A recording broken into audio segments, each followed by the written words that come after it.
ओम शांति। आज 7 मई 2025 बाबा के महावाक्य है।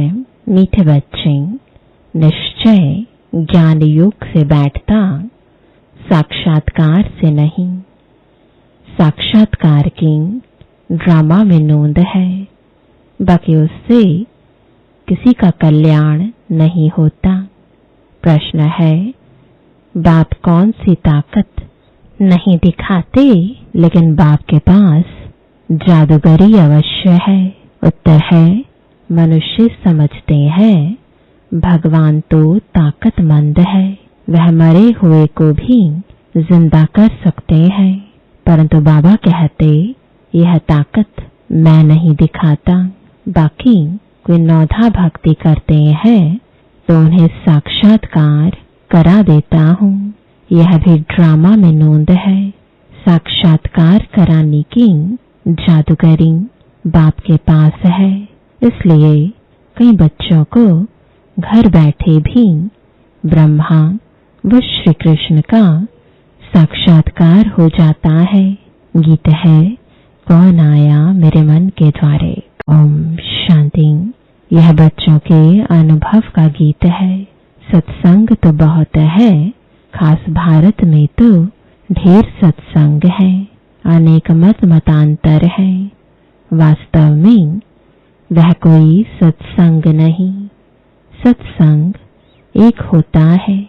बाकी तुम वहां किसी विद्वान आचार्य पंडित का मुंह देखेंगे, बुद्धि उस तरफ जाएगी। यहाँ फिर अनोखी बात है, यह सत्संग एक ही बार इस संगम युग पर होता है। यह तो बिल्कुल नई बात है। उस बेहद के बाप का शरीर तो कोई है नहीं। कहते हैं, मैं तुम्हारा निराकार शिव बाबा हूँ। तुम और सत्संगों में जाते हो तो शरीरों को ही देखते हो। शास्त्र याद कर फिर सुनाते हैं।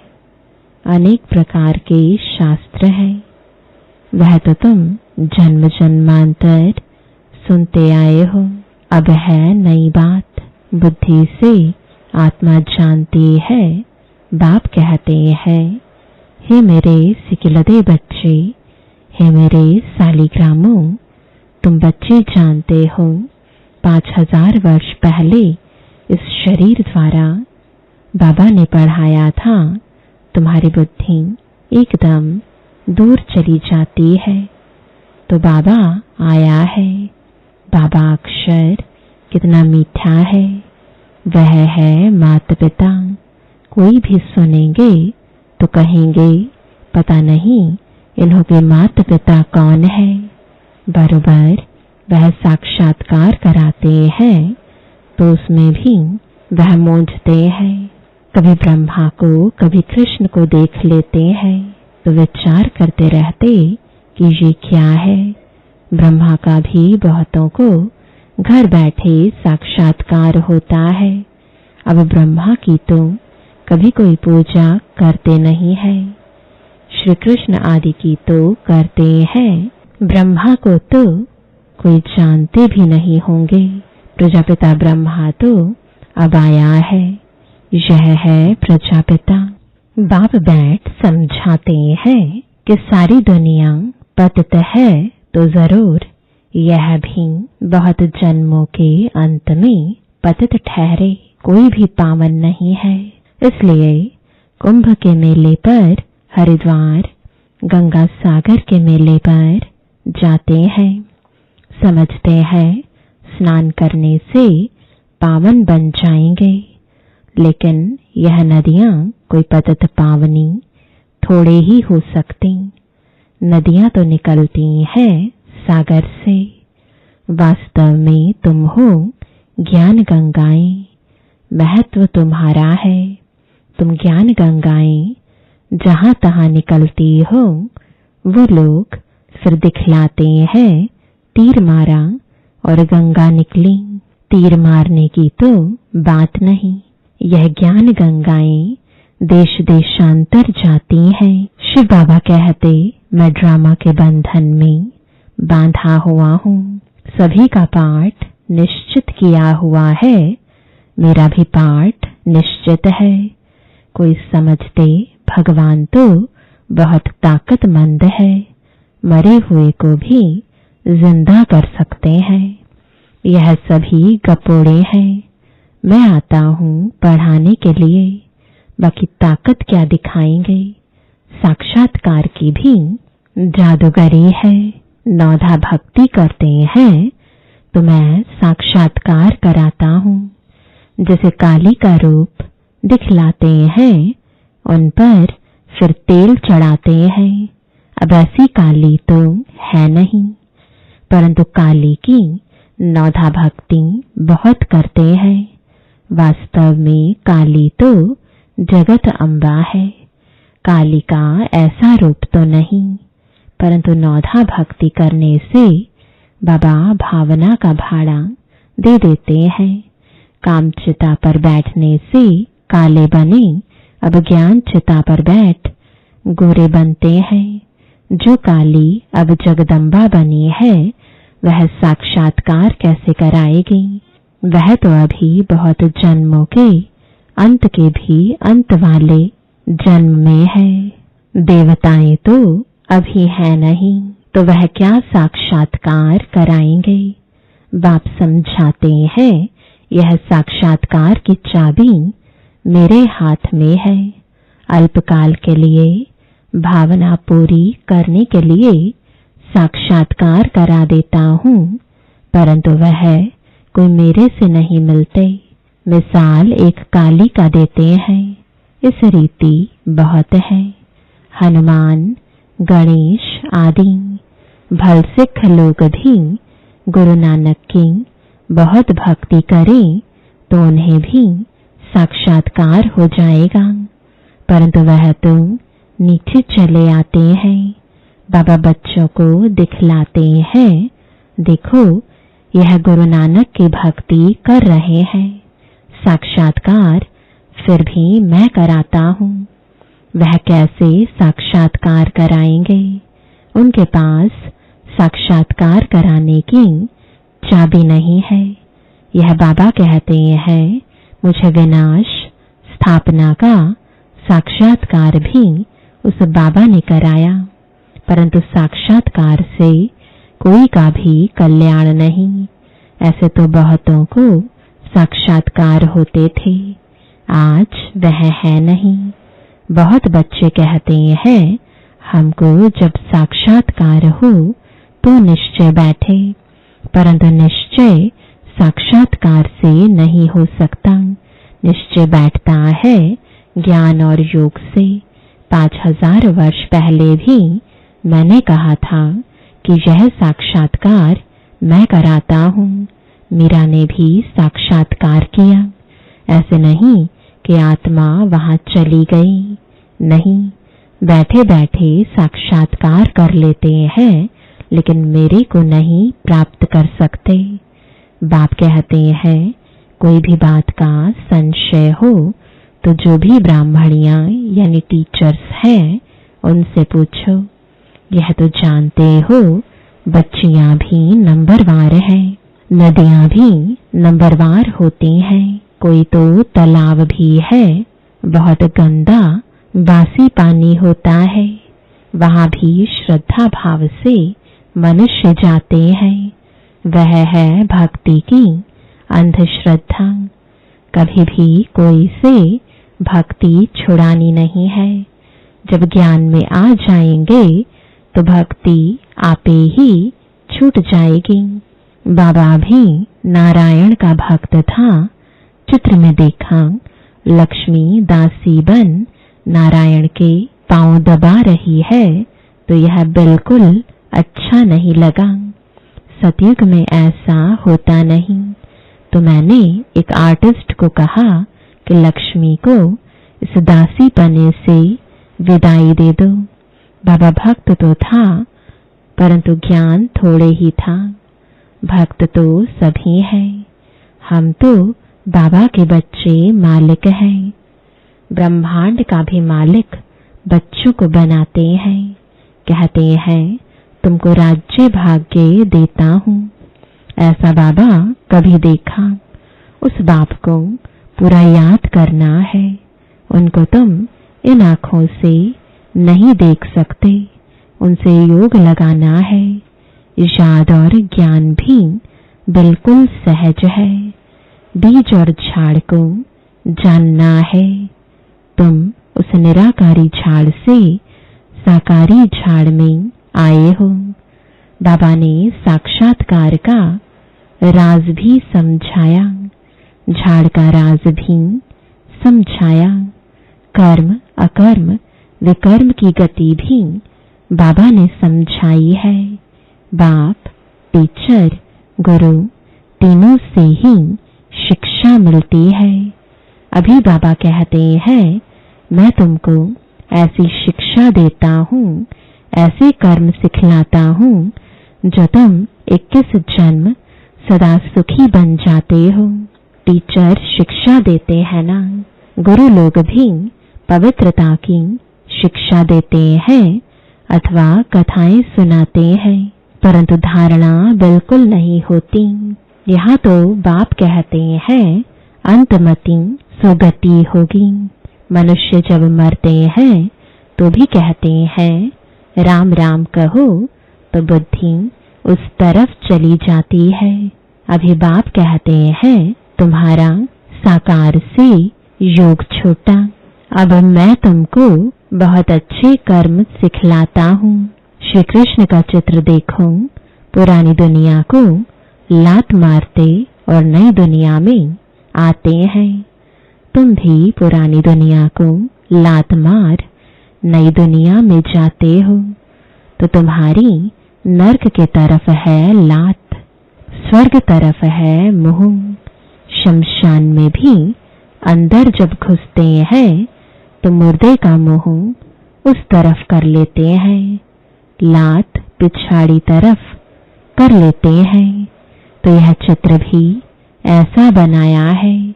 मम्मा बाबा और तुम बच्चे, तुमको तो मम्मा बाबा को फॉलो करना पड़े, जो उनकी गद्दी पर बैठो। राजा के बच्चे प्रिंस प्रिंसेस कहलाते हैं ना। तुम जानते हो हम भविष्य में प्रिंस प्रिंसेस बनते हैं। ऐसा कोई बाप, टीचर, गुरु होगा जो तुमको ऐसे कर्म सिखलाए। तुम सदा काल के लिए सुखी बनते हो। यह शिव बाबा का वर है, वह आशीर्वाद करते हैं। यह नहीं, हमारे ऊपर उनकी कृपा है। सिर्फ कहने से कुछ नहीं होगा, तुमको सीखना होता है। सिर्फ आशीर्वाद से तुम नहीं बन जाएंगे, उसकी मत पर चलना है। ज्ञान और योग की धारणा करनी है। बाप समझाते हैं कि मुख से राम राम कहना भी आवाज हो जाता।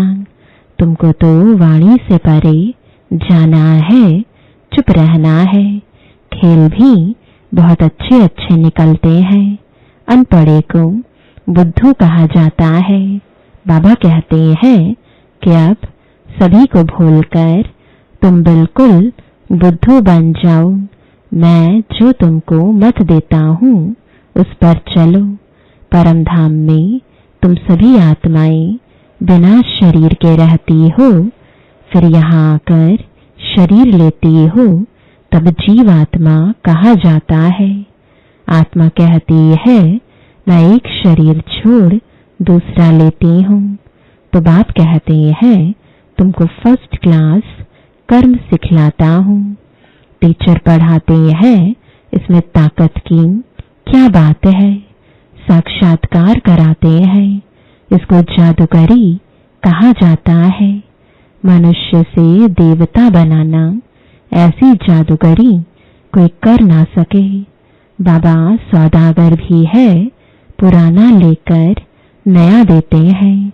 इनको पुराना लोहे का बर्तन कहा जाता है। इनका कोई मूल्य नहीं है। आजकल देखो तांबे के भी पैसे नहीं बनते, वहां तो सोने के सिक्के होते हैं। वंडर है ना, क्या से क्या हो गया है। बाप कहते हैं मैं तुमको नंबर 1 कर्म सिखलाता हूँ, मन मना भव हो जाओ। फिर है पढ़ाई जिससे स्वर्ग का प्रिंस बनेंगे। अभी देवता धर्म जो प्राय लोप हो गया है वह फिर से स्थापन होता है। मनुष्य तुम्हारी नई बातें सुनकर वंडर खाते हैं, कहते हैं कि स्त्री पुरुष दोनों ही इकट्ठे रह पवित्र रह सकें, यह कैसे हो सकता। बाबा तो कहते भल इकट्ठे रहो, नहीं तो मालूम कैसे पड़े। बीच में ज्ञान तलवार रखनी है, इतनी बहादुरी दिखानी है। परीक्षा होती है तो मनुष्य इन बातों में वंडर खाते हैं, क्योंकि शास्त्रों में तो ऐसी बातें हैं नहीं। यहाँ तो प्रैक्टिकल में मेहनत करनी पड़ती है। गंधर्वी विवाह की बात यहाँ की है। अभी तुम पवित्र बनते हो तो बाबा कहते बहादुरी दिखलाओ। सन्यासियों के आगे सबूत देना है।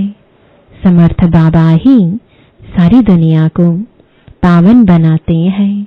बाप कहते हैं भल साथ में रहो, सिर्फ नंगन नहीं होना है। यह सभी है युक्तियां, बड़ी जबरदस्त प्राप्ति है। सिर्फ एक जन्म बाबा के डायरेक्शन पर पवित्र रहना है। योग और ज्ञान से एवर हेल्दी बनते हैं 21 जन्मों के लिए। इसमें मेहनत है ना। तुम हो शक्ति सेना, माया पर जीत पहन जगत जीत बनते हो। सभी थोड़े ही बनेंगे। जो बच्चे पुरुषार्थ करेंगे वही ऊंच पद पाएंगे। तुम भारत को ही पवित्र बनाकर फिर भारत पर ही राज्य करते हो। लड़ाई से कभी सृष्टि की बादशाही मिल ना सके। यह वंडर है ना। इस समय सब आपस में लड़कर खलास हो जाते हैं। मक्खन भारत को मिलता है। दिलाने वाली है वंदे मातरम। मेजॉरिटी माताओं की है। अब बाबा कहते हैं जन्म जन्मांतर तुम गुरु करते आए, शास्त्र पढ़ते आए हो। अब हम तुमको समझाते हैं जज योरसेल्फ, राइट क्या है। सतयुग है राइटियस दुनिया, माया अनराइटियस बनाती है। अब भारतवासी इररिलीजियस बन पड़े हैं। रिलीजन नहीं, इसलिए माइट नहीं रही है। इररिलीजियस, अनराइटियस, अनलॉफुल, इंसॉल्वेंट बन पड़े हैं। बेहद का बाप है, इसलिए बेहद की बातें समझाते हैं। कहते हैं कि फिर तुमको रिलीजियस मोस्ट पावरफुल बनाता हूँ। स्वर्ग बनाना तुम पावरफुल का काम है, परंतु है गुप्त, इनकॉग्निटो वॉरियर्स हैं। बाप का बच्चों पर बहुत प्यार होता है, मत देते हैं। बाप की मत, टीचर की मत, गुरु की मत, सोनार की मत, धोबी की मत, इसमें सभी मतें आ जाती हैं। अच्छा, मीठे मीठे सिखिलते बच्चों प्रति माता पिता बाप दादा का याद प्यार और गुड मॉर्निंग। रूहानी बाप की रूहानी बच्चों को नमस्ते। रूहानी बच्चों की रूहानी बाप दादा को गुड मॉर्निंग और नमस्ते। धारणा के लिए मुख्य सार है पहला, इस एक अंतिम जन्म में बाप के डायरेक्शन पर चल घर गृहस्थ में रहते पवित्र रहना है। इसमें जादूगरी दिखानी है। दूसरा, श्रीमत पर सदा श्रेष्ठ कर्म करने हैं, वाणी से परे जाना है। जो कुछ पढ़ा व सुना है उसे भूल बाप को याद करना है। वरदान है परिस्थितियों को गुड लक समझ अपने निश्चय के फाउंडेशन को मजबूत बनाने वाले अचल अडोल भव। कोई भी परिस्थिति आए तो आप हाई जंप दे दो, क्योंकि परिस्थिति आना भी गुड लक है। यह निश्चय के फाउंडेशन को मजबूत करने का साधन है। आप जब एक बारी अंगद के समान मजबूत हो जाएंगे तो यह पेपर भी नमस्कार करेंगे। पहले विकराल रूप में आएंगे और फिर दासी बन जाएंगे। चैलेंज करो, हम महावीर हैं। जैसे पानी के ऊपर लकीर ठहर नहीं सकती, ऐसे मुझ मास्टर सागर के ऊपर कोई परिस्थिति वार कर नहीं सकती। स्वस्थिति में रहने से अचल अडोल बन जाएंगे। स्लोगन है, पुराने वर्ष को विदाई देने के साथ साथ कड़वेपन को भी विदाई दे दो। आज का अव्यक्त इशारा रूहानी रॉयल्टी और प्योरिटी की पर्सनालिटी धारण करो। यदि वरदाता और वरदानी दोनों का संबंध समीप और स्नेह के आधार से निरंतर हो और सदा कंबाइंड रूप में रहो तो पवित्रता की छत्र छाया स्वतः रहेगी। जहाँ सर्वशक्तिवान बाप है वहाँ अपवित्रता स्वप्न में भी नहीं आ सकती है। जब अकेले होते हो तो पवित्रता का सुहाग चला जाता है। ओम।